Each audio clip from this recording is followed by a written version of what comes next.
Le petit déjeuner en danger. Une étude du Crédoc montre que depuis une dizaine d'années, ce premier repas de la journée, essentiel pourtant, est de plus en plus souvent oublié. Un tiers des enfants, par exemple, sautent un petit déjeuner au moins une fois par semaine. Que faut-il manger pour bien commencer la journée? Les conseils de nos amis du petit déjeuner, Claudine Gilbert et Marc Savino.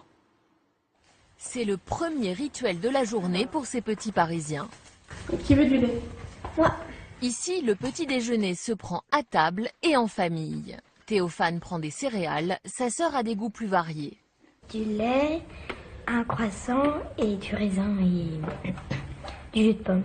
Une tartine au beurre et un Nutella. Du lait avec des céréales et du cacao. Comme 93% des Français, cette famille juge ce premier repas indispensable.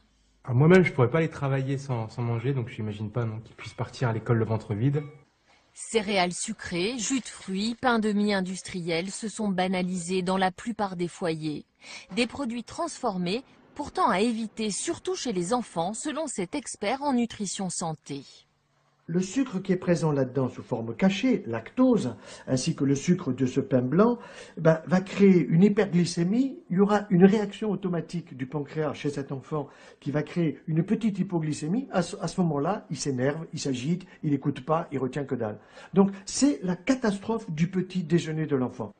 Voici le petit déjeuner idéal du professeur Joyeux. Des produits frais, savoureux et non transformés. D'abord, des fibres avec les fruits, avec le pain complet, qui vont permettre une bonne régulation du transit intestinal et de la flore intestinale. Nous avons du très bon calcium végétal, non seulement dans les fruits, ne l'oublions pas, mais aussi dans les amandes, dans les noisettes, dans les noix.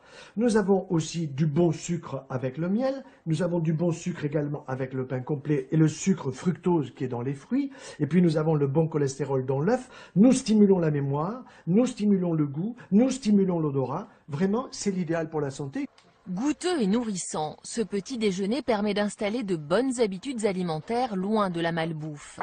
Efficace pour réduire le risque de diabète et d'obésité tout en se régalant.